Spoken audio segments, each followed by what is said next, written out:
안녕하세요. 책 읽는 비주입니다. 오늘 소개할 책은 오늘부터 내 맘대로 살겠습니다. 미리안 골덴베르그, 박미경 옮김, 출판사는 청미래.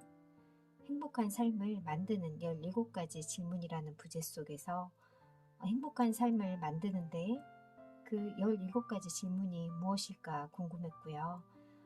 이 책 제목처럼 내 맘대로 살고 싶다는 생각이 들어서 이 책을 읽어보았는데요.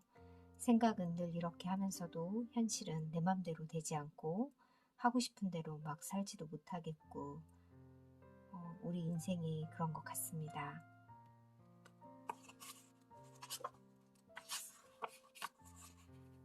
이 책을 집필할 당시 나는 이랬지요. 살면서도 참으로 신나고 즐거웠다.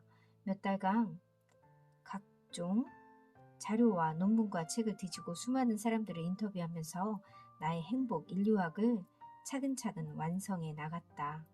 지금까지 나는 18에서 98세 남녀 5,000명을 인터뷰했다.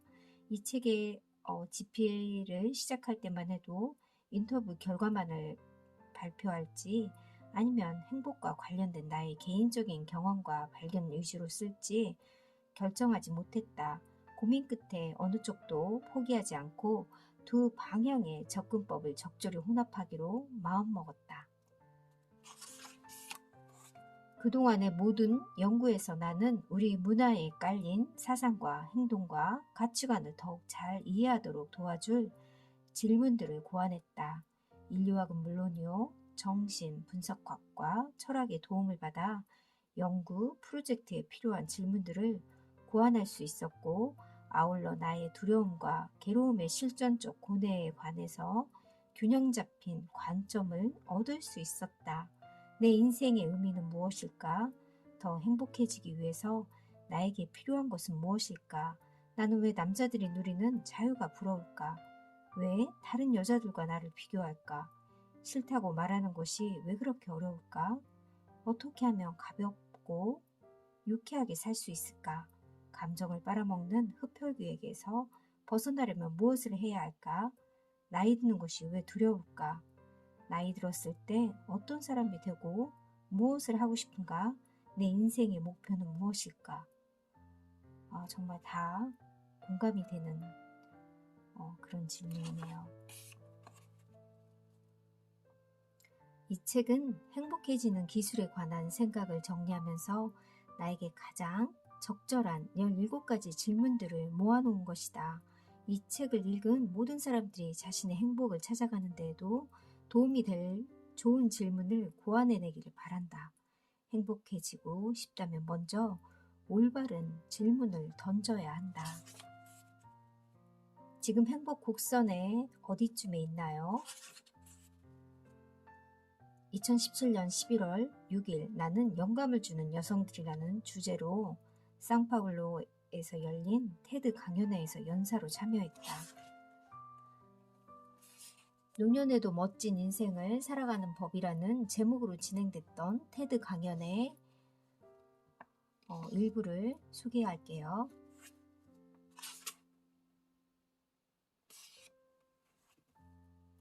여자들에게 다른 여자의 어떤 점이 가장 부러운지 물어보면 그들은 다른 여자들의 늘씬한 몸매와 미모, 젊음과 관능미가 부럽다고 대답했습니다. 그들이 탐내는 몸매는 하나같이 젊고 늘씬하고 관능적입니다. 브라질에서는 이러한 체형이 진정한 자산으로 간주되지요. 브라질 여성은 세계적으로 성형수술, 보톡스, 머리 염색, 비만 치료제, 식욕 억제제, 수면제, 항불안제 소비를 선도하고 있습니다. 늙고 뚱뚱하고 못생겼다고 느끼며 외출을 삼가하고 사람들과 어울릴 기회도 피하려고 합니다. 심지어 멀쩡하게 다니던 직장도 그만두려고 합니다. 브라질 여성들이 나이 드는 것을 그토록 두려워하는 것이 전혀 이상하지 않네요. 교사인 45세 한 여성은 이렇게 말했습니다. 40이 되었을 때 내게 엄청난 위기가 닥쳤습니다. 늙어간다는 것이 너무 두려웠거든요.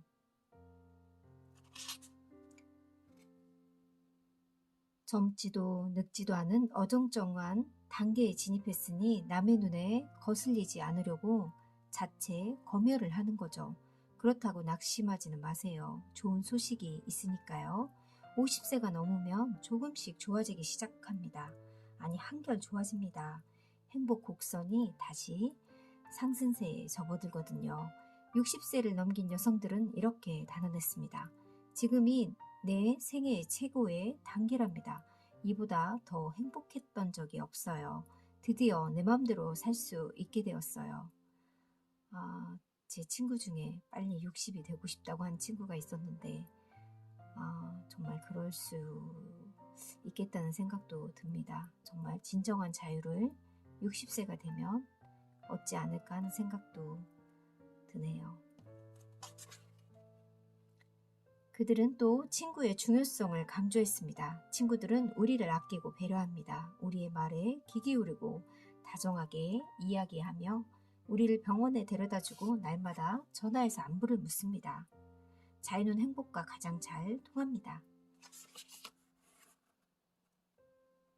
우리는 자유와 행복이 통한다는 사실을, 그리고 웃음만한 명약이 없다는 사실을 알아차리는데 왜 그렇게 오래 걸릴까요?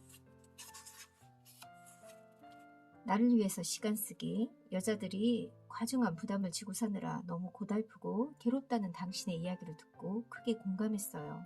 내 인생이 딱 그렇거든요. 나는 늘 집안일과 회사 업무로 동분서주하고 있는 데다가 남편과 애들 뒤치다꺼리로 도무지 쉴 틈이 없었어요. 아파도 병원 갈 시간이 없어요. 운동을 하거나 친구들과 만나 회포를 풀 시간도 없어요. 잠을 푹 잡은 게 언제인지 모르겠어요.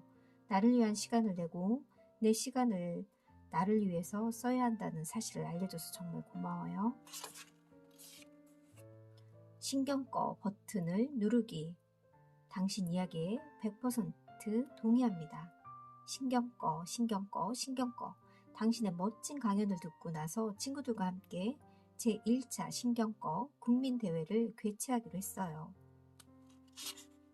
우리가 이렇게 신경 꺼 버튼만 제대로 잘 누르면서 살아도 행복할 수 있겠다는 생각이 듭니다. 신경 꺼 버튼을 아직도 안 눌렀다고? 저는 이 부분이 좋았거든요.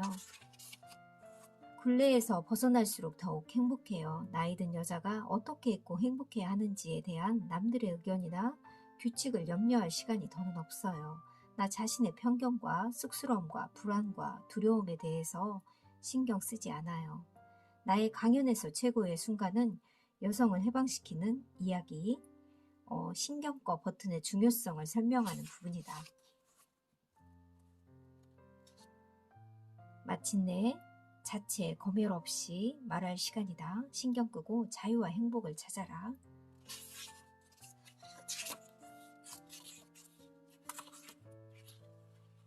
주변을 둘러보면 흡혈귀처럼 들러붙어서 우리의 기운과 건강과 즐거움을 앗아가는 사람들이 꼭 있다.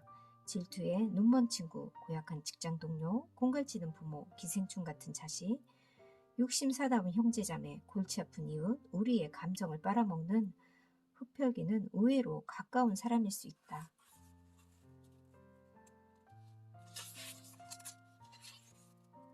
흡혈귀가 자신을 흡혈귀라고 생각하지 않듯이 기생충도 자신을 기생충이라고 생각하지 않는다.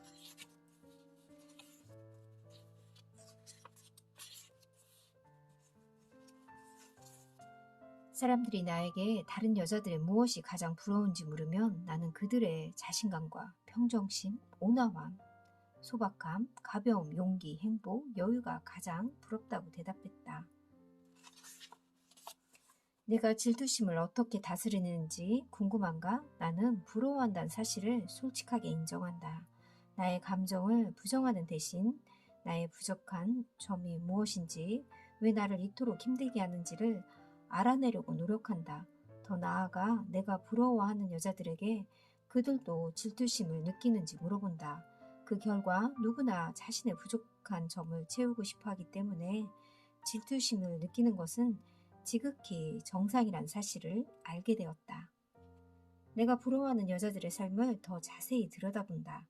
그들도 나의 생각만큼 자신감 넘치고 안정적이며 만족스럽고 행복하게 살지는 않을 것이라고 확신한다.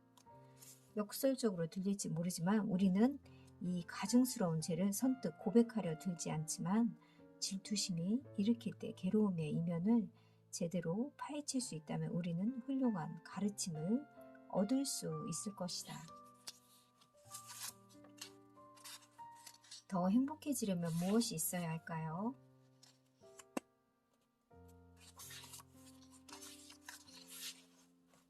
더 행복해지려면 무엇이 필요한가요에 대한 답변이 돈과 사치품, 권력과 외모 등 포괄적인 추상적이고 달성하기 어려운 욕망이 주를 이루었다는 점은 흥미롭다. 더 부유하고 더 성공하고 더 날씬하고 더 아름답고 더 힘있는 사람들과 자신을 비교하면서 질투심과 좌절감, 고통에 빠져들었다. 그러나 행복에 관한 구체적인 경험으로 초점을 옮기면 그들은 누구하고도 자신을 비교하지 않았다. 하루 중 언제 가장 행복하다고 느끼나요? 하는 질문을 던지면 그들은 하나같이 소소한 일상을 언급했다. 가령 아이들의 다정다감한 포옹, 해변 산책, 음악, 감상, 독서, 친구들과 수다, 돈이 들지 않는 일이었다. 가장 일상적인 경험을 언급했고 자기보다 더 행복할 것 같은 사람들과 자신을 전혀 비교하지 않았다.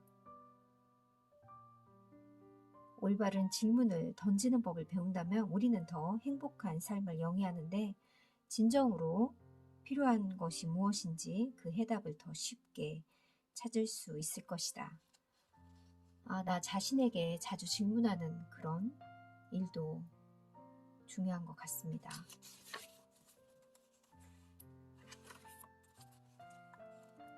행복하게 사는데 꼭 필요한 물건은 몇 가지 되지 않는다는 사실을 알아차리기까지는 꽤 시간이 걸렸다.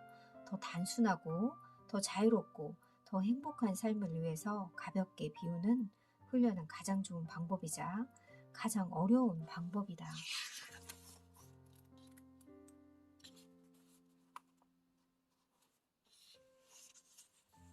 솔직히 말하면 나는 나이 든 사람이 참 아름답고 답다고 생각한다. 열심히 살아온 인생 이야기를 들려주는 주름이 탱탱한 피부와 오똑한 콧날보다 훨씬 더 멋지다. 나는 어디를 가든 사람들을 유심히 관찰하는 습관이 있다. 스토리가 많은 사람이 행복하다는 글도 본 적이 있는데 정말 이야기가 많은 그런 사람이 어떻게 보면 더 아름다운 사람인 것 같습니다.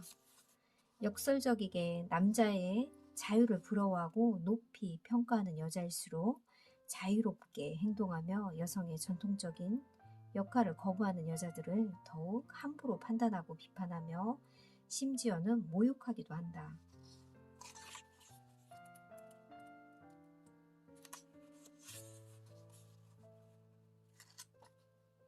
누군가 나에게 당신은 천세까지 살고 싶으세요? 라고 묻는다면 나는 대뜸 그렇다고 대답한다. 당신은 어떠한가? 80세면 충분하다는 쪽인가? 아니면 절대로 죽지 않고 싶다는 쪽인가? 가능한 일이라면 천세까지 살고 싶은가? 천세는 너무 긴 것 같습니다. 80세는 조금 아쉬울 것 같고요. 98세의 한 주부는 뒤늦게 인생을 꽃피게 해주신 하나님께 감사드린다고 밝혔다. 남편을 먼저 데려간 뒤 하나님이 내게 새로운 기회를 주셨어. 교회에서 만난 친구들과 내게 창의적인 글쓰기 과정을 들어보라고 권했거든. 난 벌써 책을 한 권 출간했고 지금 또 한 권을 준비하고 있어. 글쓰기 과정을 들인 후에 내 인생이 활짝 피어났어. 93세의 한 작가는 살아있다는 건 신의 축복이라고 말했다. 나는 살면서 받은 선물들, 특히 건강한 몸으로 매일 아침 침대에서 선뜻 일어날 수 있다는 사실에 하나님께 감사드려. 내가 가장 좋아하는 일을 여전히 할 수 있는데 왜 불평하겠어.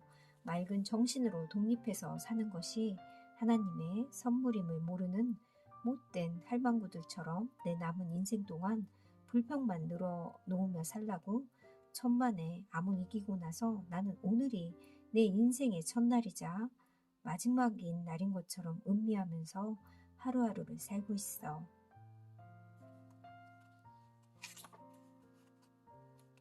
이 할머니의 방금 이야기는 참 좋습니다. 나는 하루를 마감하면서 항상 일기에 고맙고 고맙고 또 고마워라고 적는다.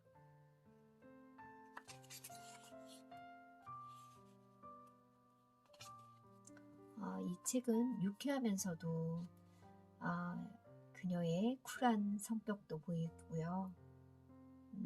행복을 위해서 본인이 스스로에게 질문하는 연습, 사람들마다 행복은 다르기 때문에 본인이 뭘 하면 행복하고 어느 때 좋은지 스스로 질문하는 시간을 많이 갖는 것도 행복의 첫걸음일 수 있겠다는 생각이 들었습니다. 우리 모두 행복했으면 좋겠어요. 감사합니다.